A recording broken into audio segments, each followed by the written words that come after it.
Major funding for KPBS Evening Edition has been made possible in part by Anderson Plumbing, Heating and Air, proud to support the mission of KPBS and privileged to serve San Diego clients. Anderson Plumbing, Heating and Air, helping homeowners maintain drain, heating, and cooling systems since 1978. And by the Conrad Prebys Foundation, Darlene Marco Shiley, and by the following.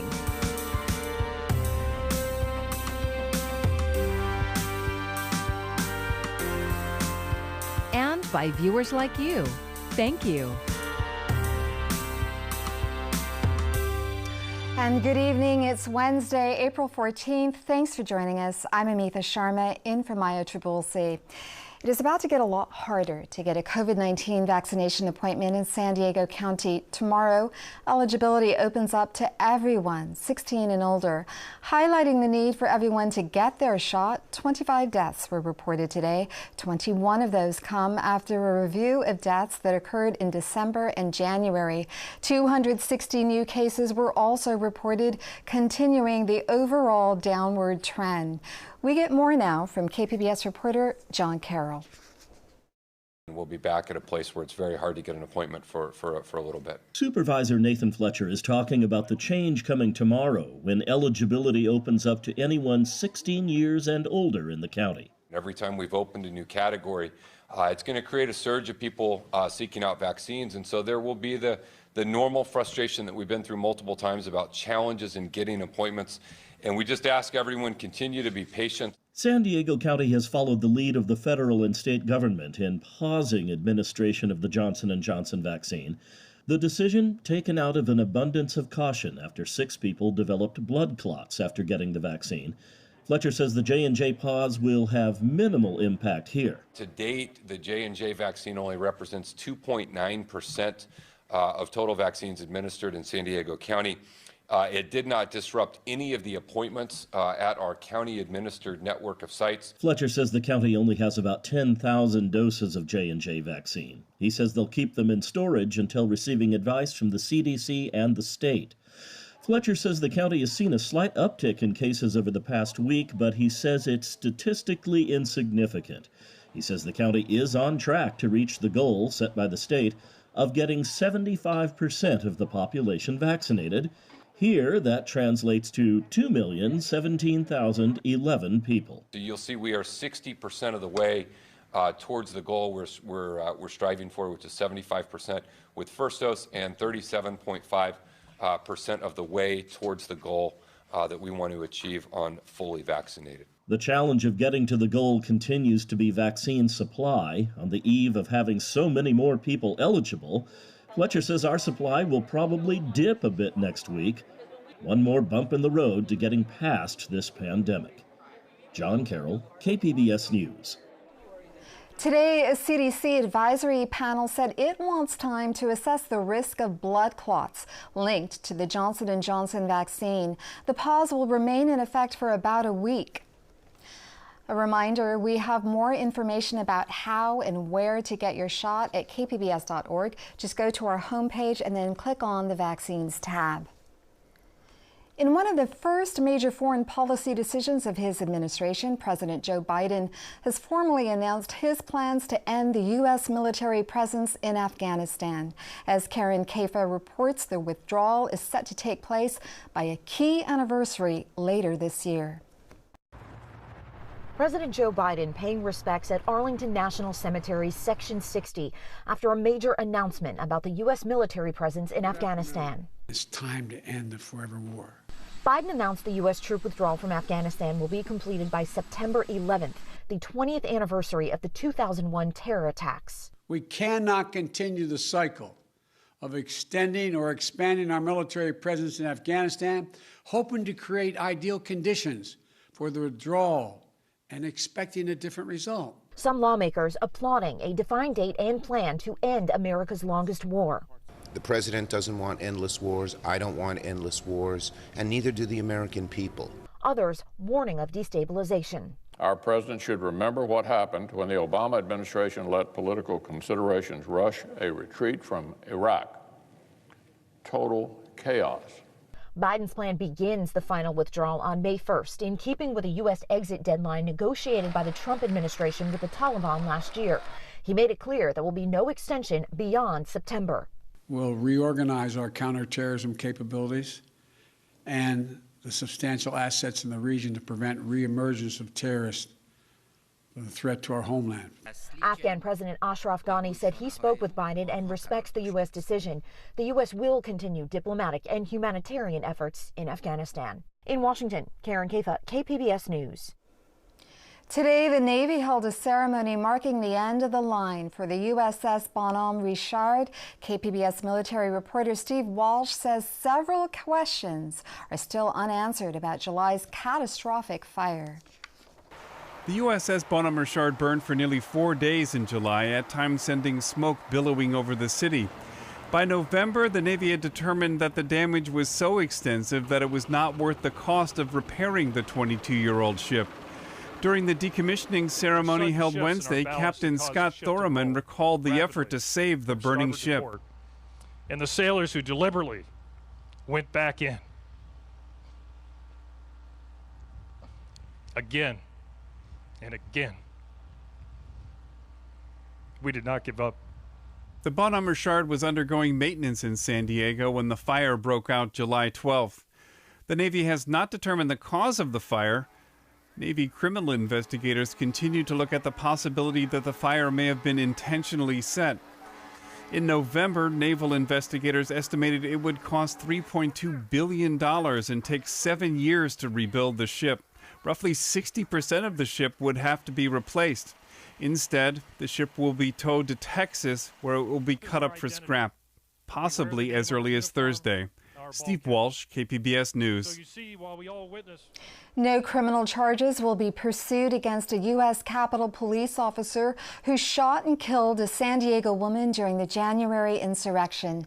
Ashley Babbitt, a 35-year-old Air Force veteran from Lakeside, was shot as she climbed through the busted-out window of a door to the Speaker's lobby. The Justice Department's months-long investigation determined it was reasonable for the officer to believe he was firing in self-defense or in defense of members of Congress. Babbitt was one of 5 people who died during the siege on the Capitol, including a police officer. Amidst the national outcry over the shooting of Daunte Wright by a suburban Minneapolis police officer during a traffic stop, the San Diego City Council met to discuss ongoing racial disparities in the city's policing. KPBS reporter Christina Kim has more. We controlled for arrest. We know that there were higher arrest rates. Council members stayed late into the night Tuesday to hear from Campaign Zero co-founder and researcher Samuel Singawe about racial bias in San Diego policing.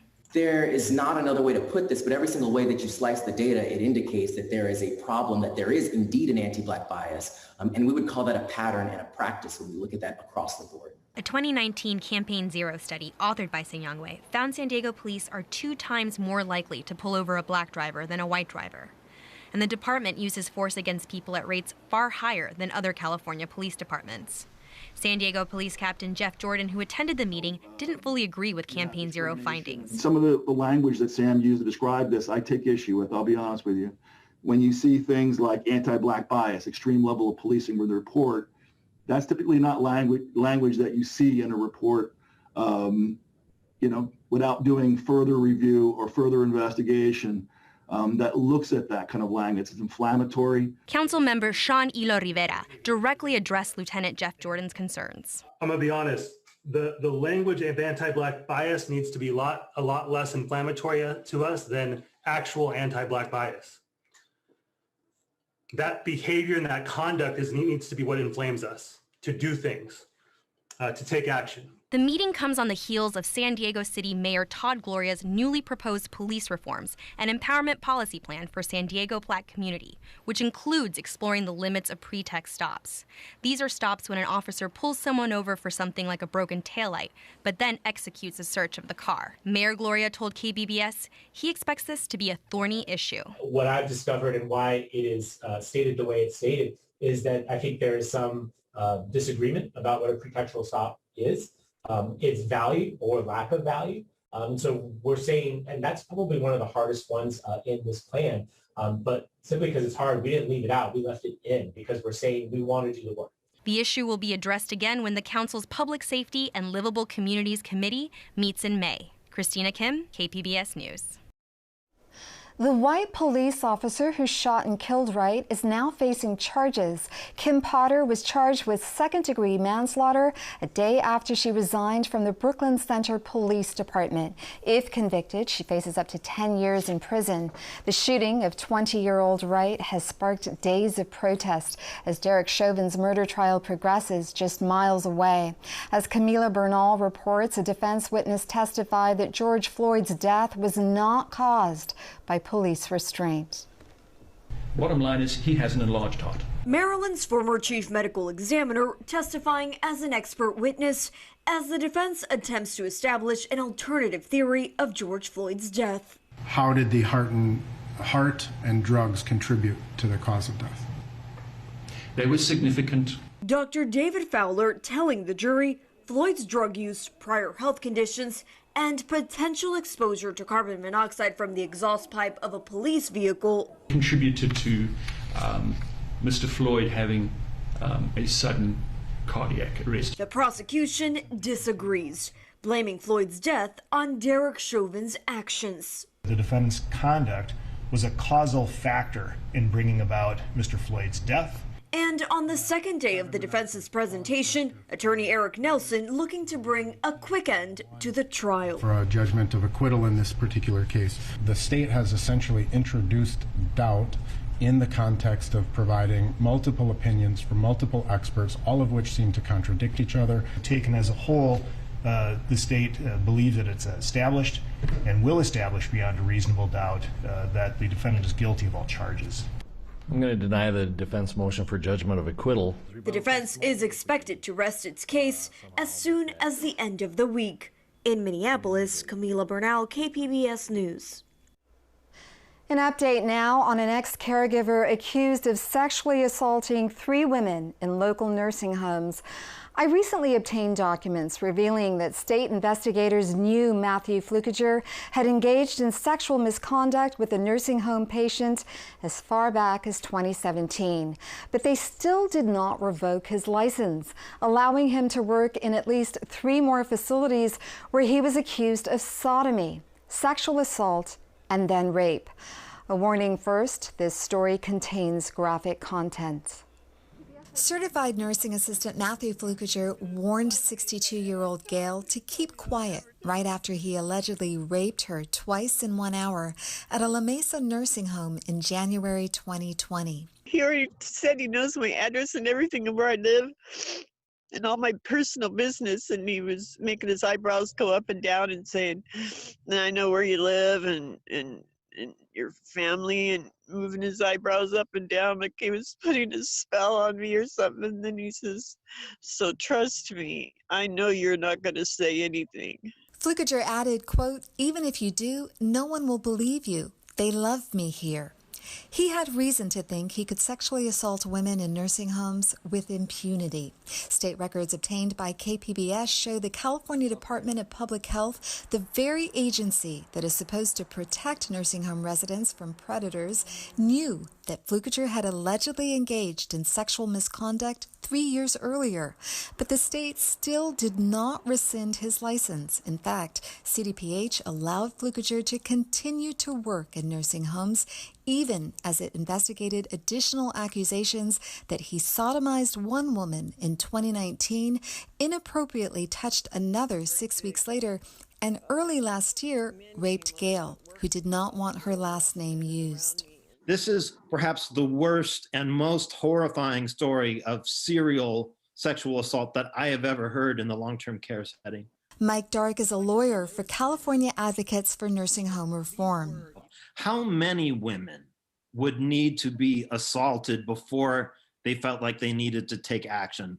CDPH did not revoke Flukiger's license to practice as a certified nursing assistant until August 2020. The agency conceded in a letter to Flukiger that month that it actually could have rescinded his license for any one of the 4 sexual misconduct allegations against him dating back to 2017. Ernie Tosh, a Texas lawyer who sues nursing homes in abuse cases, says it's a damning self-indictment by CDPH. If each of these 4 incidents was enough to be revoked, why didn't you revoke it the first time? CDPH declined to answer that question and dozens others by KPBS. The agency's only comment was a written statement saying it takes sexual assault allegations at nursing homes seriously. CDPH's first chance to take away Flukiger's license came shortly after May 2017, when investigators learned that he requested oral sex from a woman in exchange for cigarettes at Parkside Health and Wellness Center in El Cajon. Lawyer Jennifer Fiore says the state should have swiftly removed Flukiger from caregiving then. That alone is an example of not being trusted to behave appropriately in a situation where you are providing care to someone. In 2019, after another sexual assault allegation, CDPH again bypassed an opportunity to pull Flukiger's license.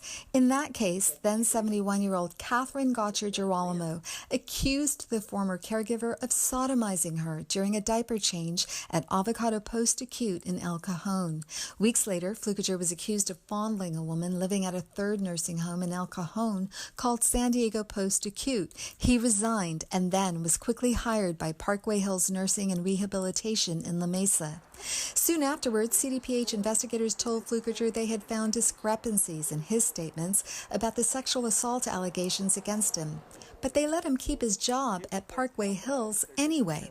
And 3 months later, he allegedly raped Gail, who remains traumatized. I always have nightmares. I'm always on guard. She has harsh words for CDPH's handling of the Flukiger case. They're lazy and they're liars. They are. They are. They don't like paperwork. They don't do their jobs. Lawyer Tosh says CDPH's legal immunity adds another layer of tragedy. You cannot sue them because they botched this investigation and allowed a serial rapist to run rampant. You get no justice for their ineptitude. The San Diego County District Attorney's Office filed charges against Flukiger in December after KPBS's stories on the Avocado case. He remains in jail on 5 felony sex charges. Tosh says the courtroom is the last resort to hold Flukiger accountable. Amitha Sharma, KPBS News. Changes are coming soon in the city of San Diego for those who have a medical emergency and call 911. A new ambulance company will be taking you to the hospital. Here's KPBS reporter Matt Hoffman. This has been a long time coming. After a process that started more than 2 years ago, the San Diego City Council voted unanimously to choose Falk as its new emergency medical services provider. We have not seen this type of a turnover since 1997. American Medical Response, or AMR, is San Diego's current EMS provider, but they were beaten out by Falk twice in a competitive bidding process with the city. Falk's proposal received the highest score because it provides a higher level of service than the other proposal. San Diego Fire Rescue Chief Colin Stowell says AMR and Falk's proposals were similar, but Falk offered an increased level of service. Those additional staffing hours at just over 1,000 hours a day correlate to about 10 to 14 ambulances, depending on how you deploy those ambulances. That could help stabilize response times and means there will be more paramedics working in the city at one time. Anytime you're going to add additional ambulances means that you're going to need additional personnel. Some council members questioned Falk's proposals, how they would pay for the increased EMS service, and if penalties to ensure increased staffing levels were enough. I'm just worried that we don't have the legal tools in this contract to enforce a lot of these promises. Chief Stowell says penalties will increase if any violations are not corrected and says there are other benefits too. This contract is also going to give us the ability to enforce and mandate the staffing levels of the ambulance. Falk's U.S. CEO, Matt Gallagher, told the city council the company is committed to San Diego. The contract requires us to maintain staffing levels and maintain the rigs on the street. The CBA requires us to treat the employees in a particular way. And then third, our reputation is what we stand by. Stowell says all of the current AMR employees will be offered jobs with Falk. Nothing will change there except for the uniform that they wear. The contract still needs a final approval, and AMR ambulances are not going away entirely. They still have the 911 contract for another 6 months, and during that time, Falk will ramp up operations and bring in new equipment. Not only the new ambulances and new gurneys and new cardiac monitors, but the upgrades to the radios that are going to be in those ambulances. So this will be a delicate time over the next 6 months, because during this transition process, we need to ensure that there's not any service gaps. Matt Hoffman, KPBS News. San Diego Mayor Todd Gloria has signed into law an ordinance capping short-term rentals. It calls for 1% of the city's housing supply and prioritizes what it calls good actors in a lottery to determine who gets to offer properties for whole home vacation rentals. The City Council passed the ordinance 8-1 last week. Critics, mostly landlords, are concerned about fairness and equitability of the forthcoming lottery system. The organization that puts on the San Diego County Fair is offering an alternative event this year. Homegrown Fun will run from Friday, June 11th through Sunday, July 4th. With California's limits on large gatherings and the Del Mar Fairgrounds operating as a vaccination superstation, organizers say it's not possible to host the fair in its full capacity. However, the event will offer a taste of fair favorites, including shopping, food, a Ferris wheel, carousel, agricultural exhibits, and entertainment.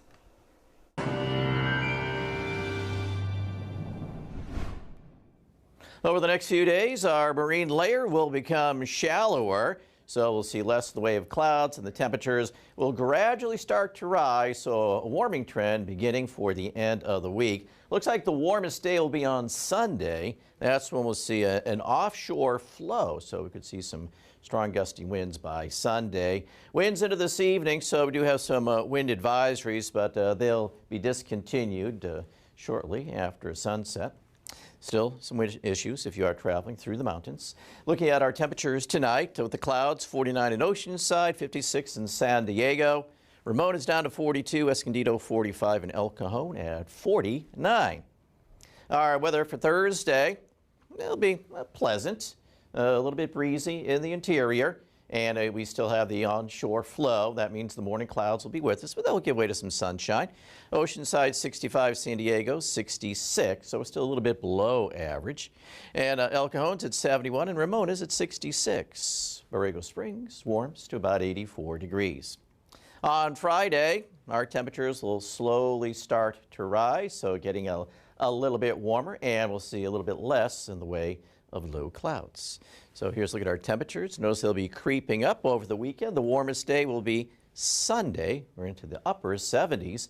Inland areas, clouds then sun, but gradually warming up. Sunday, very warm, and we're up to 85. And as we take you up to the mountains, well, you can see temperatures here in the low 50s. And then over the weekend, we'll start to see temperatures rise. Looks like Monday will be the warmest day here. In the deserts, well, the dry weather continues, some clouds and sun, but sunshine by the weekend, and it should be comfortably warm. Looks like Monday gets hot. And for KPBS News, I'm meteorologist Mark Mancuso. With a pause on the Johnson & Johnson vaccine in the U.S., a new recommendation for pregnant and postpartum women when it comes to getting vaccinated for COVID-19. Mandy Gaither has more. Hours after a pause on the U.S.'s only single-dose COVID-19 vaccine, a new recommendation by the American College of Obstetricians and Gynecologists, the group encouraging pregnant and postpartum women who wish to get vaccinated to either get the Pfizer or Moderna vaccines, which are designed differently, rather than the Johnson & Johnson vaccine if it becomes available again. Pregnancy itself is a risk factor for blood clots. So when you think about that, the serious side effect we're talking about is blood clots, anything you can do to reduce that risk makes sense. The CDC and FDA called for a pause in the use of the Johnson & Johnson vaccine out of what the agencies called an abundance of caution after more than 6.8 million doses of the vaccine were administered in the U.S. 6 cases were reported of a rare and severe type of blood clot in women ages 18 to 48. It's still unclear whether the vaccine was the cause. We do know this is an exceedingly rare complication. It's about 1 in a million. Which is good because it is a serious complication. So we also know that most of these blood clots occurred within 2 weeks from receiving the vaccine. So if you're already past that 2-week mark, you're probably in the clear. But Atlanta-based OBGYN Dr. Sujatha Reddy says pregnant women who have gotten the Johnson & Johnson vaccine should listen to their bodies, seek medical help if they experience any symptoms, which could include severe headache, abdominal pain, leg pain, or shortness of breath. For Health Minute, I'm Mandy Gaither. I'm Judy Woodruff. Tonight on the NewsHour, ending the longest war. We look at the president's plans to pull all U.S. troops out of Afghanistan by September. Coming up at 7 after Evening Edition on KPBS. And what do you get if you throw the Padres' first no-hitter? A mural, of course. Take a look at this. That's El Cajon native and Padres pitcher Joe Musgrove on that 25-foot mural. It was put up on a wall at Grossmont High School where Musgrove attended. He, of course, threw the team's first no-hitter in its 53 years of existence against the Rangers last Friday. We also found a pair of his World Series cleats at the school. He won with the Astros, and a few pictures of his time on campus. Musgrove is pitching once again today against the Pirates in Pittsburgh. You can find tonight's stories on our website, kpbs.org. Thank you for joining us, and have a great evening.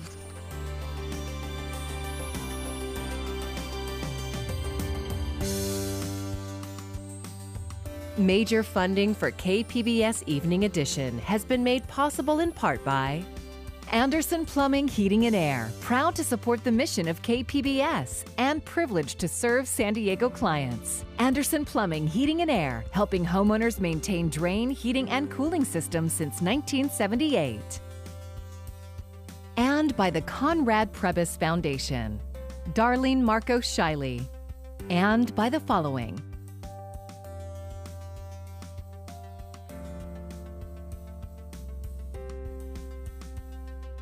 and by viewers like you. Thank you.